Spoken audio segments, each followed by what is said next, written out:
आप दिन भर में 3-4 बार इस आदमी के गर्लफ्रेंड का नाम क्यों लेते हैं? इस आदमी को बड़ा दुख होता है। अब आप सोचेंगे, हैं हमने तो नहीं लिया। नहीं, आप लेते हो। अभी आगे पूरी सच्चाई बताता हूँ। इस एरो का डायरेक्शन किस तरफ है, इस बात को ऑलरेडी 99% लोग गलत बता चुके हैं। अब आप बहुत सोच समझ कर बताना। आपको लग रहा होगा कि लेफ्ट साइड, इसमें बताना क्या है, पर लेफ्ट साइड ये सिर्फ देखने में है, बाकी असली में इसका डायरेक्शन किसी और तरफ है। अब किस तरफ है इसे अभी मैं आगे बताऊंगा।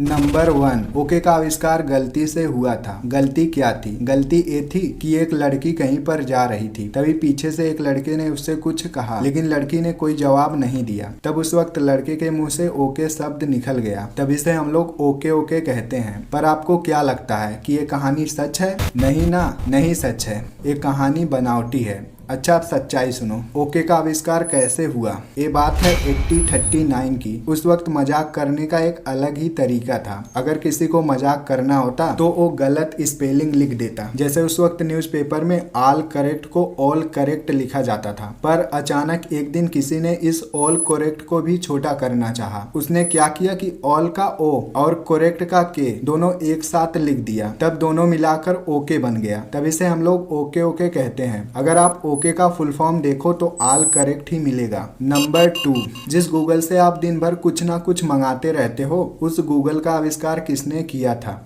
ये बात बहुत कम लोगों को पता है कि लैरी पेज और सर्गेई ब्रिन यही दो शख्स हैं जिन्होंने पहली बार ऐसी चीज बनाई जिसे आप कुछ भी बोलकर मंगा सकते हो। ये बात है 1997 और 1996 के बीच की। उस वक्त कोई इस तरह का सोच लाए कि कुछ ऐसा चीज होना चाहिए जिससे आप कुछ भी बोलकर मंगा सको। गजब के लोग थे दोनों। नंबर 3, आपने बाजार में बहुत सी रिकिम रिकिम की चीजें देखी होगी, पर अभी जो चीज मैं आपको दिखाऊंगा उस चीज को आज से पहले आपने नहीं देखा होगा। ये देखो, ये है गले लगाकर सोने वाला तकिया। अब इसकी क्या जरूरत थी ये मुझे नहीं पता, लेकिन अगर आपको कोई गले लगाने वाला नहीं है तो आप इस तकिए को ले लेना। नंबर 4, जिस 2 अंक के अंत में 5 आता है उसका वर्गमूल निकालने का सबसे आसान तरीका सुनो। जैसे मान लो आपको 25 का वर्गमूल निकालना है। 25 का वर्गमूल 625 होता है, बात तो सबको पता है, लेकिन इसे आप बिल्कुल आसान तरीके से कैसे निकाल सकते हो? जैसे है 25, पहले तो 5 का स्क्वायर कर लो, उसके बाद ये जो 2 है उससे एक बड़ी संख्या का गुणा कर दो। जैसे 2 से बड़ा 3 होता है तो 2 का गुणा 3 में कर दो। 5 का स्क्वायर 25 हुआ और 2 का गुणा 3 में किए तो 3 दूनी 6 हुआ।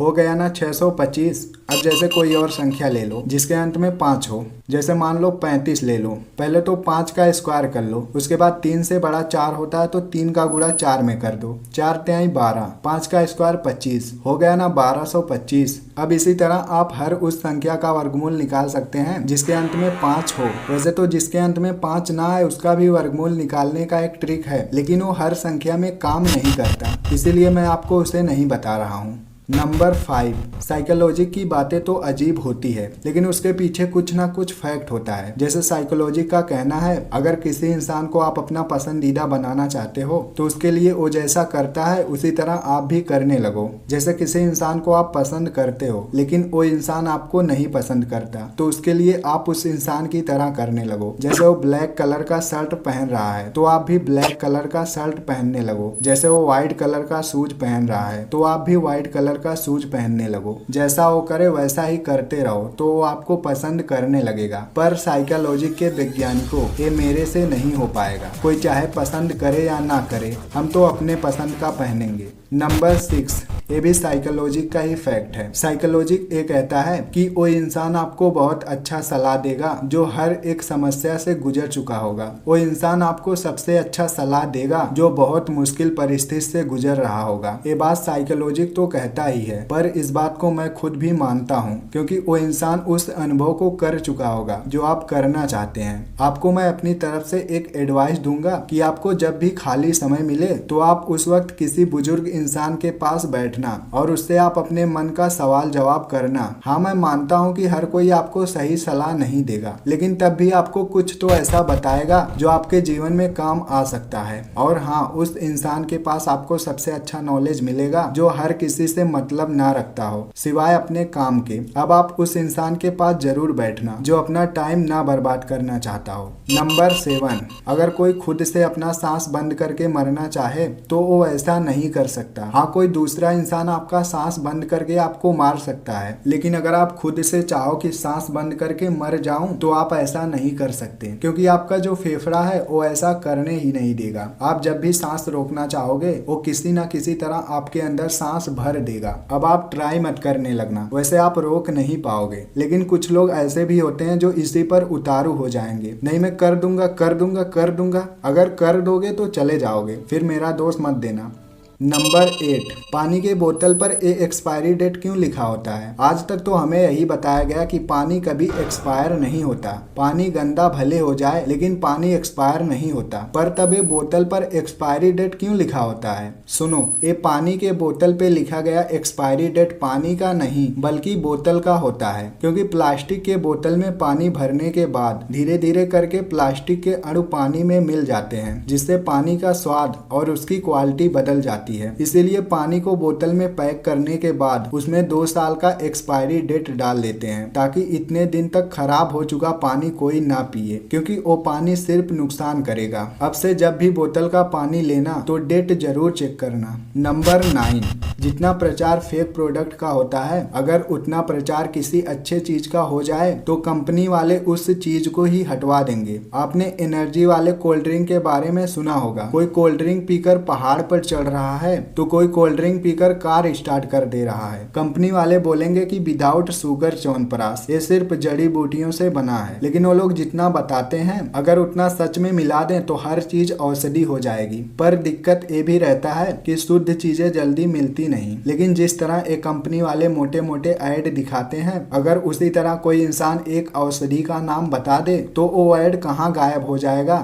इसका कुछ पता नहीं। जिस तरह हर एक ऐड में आपके शरीर को ताकतवर दिखाया जाता है, अगर सच में उसी तरह का ताकत आपको चाहिए तो आप तुलसी, अश्वगंधा, अदरक, दालचीनी, गिलोय इन सब का काढ़ा बनाकर हर 3-4 दिन में एक बार पी लेना। आपका इम्यून सिस्टम इस तरह स्ट्रांग हो जाएगा कि वो ताकत किसी ऐड वाली चीज से नहीं मिलेगी।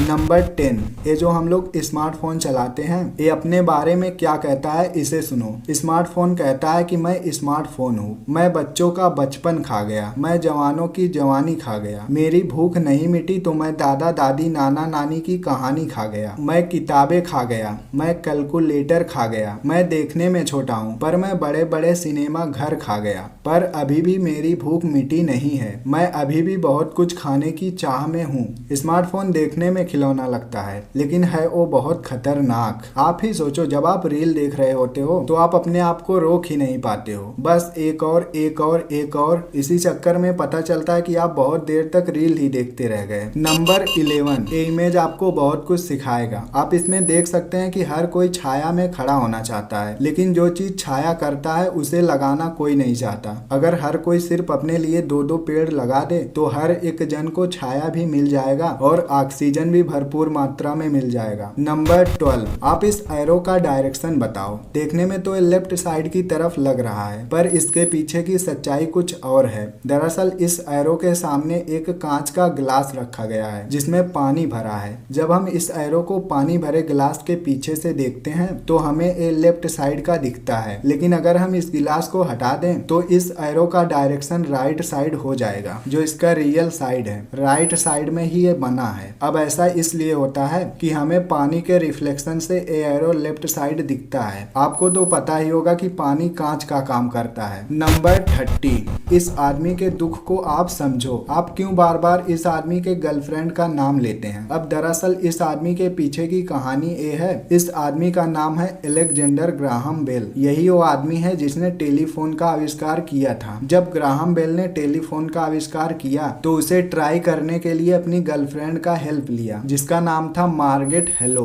जब ग्राहम बेल ने मार्गेट हेलो को फोन किया तो उसे मार्गेट हेलो कहकर बोला, पर कहानी ये है कि वो अपनी गर्लफ्रेंड का 60 नाम हेलो कहते थे। मार्गेट हेलो से 60 नाम हेलो। जब भी वो अपनी गर्लफ्रेंड के पास फोन करते तो हर बार हेलो बोलते, जिससे उनका देखा देखी हर कोई हेलो बोलने लगा और तब से ही हेलो का रिवाज चल गया। जब भी कोई फोन करेगा तो पहले हेलो ही बोलेगा। अब सबको नाम लेना इसलिए कहा कि हेलो मार्गेट हेलो का 60 नाम है जिसे आप हर बार फोन लगाने पर लेते हो। अब ले रहे हो ना बार बार इस आदमी के गर्लफ्रेंड का नाम। चलो अब सब फैक्ट यहीं पे खत्म होता है। वीडियो यहाँ तक देखे हो तो लाइक जरूर करना, बस कुछ ही सेकंड लगते हैं तो लाइक कर दिया करो और चैनल को सब्सक्राइब भी जरूर करना। अगर आप नीचे दिए गए व्हाट्सएप लिंक पे क्लिक करके व्हाट्सएप चैनल को फॉलो कर लेते हो तो मैं जो भी वीडियो डालूंगा उसका पता आपको एक दिन पहले ही चल जाएगा।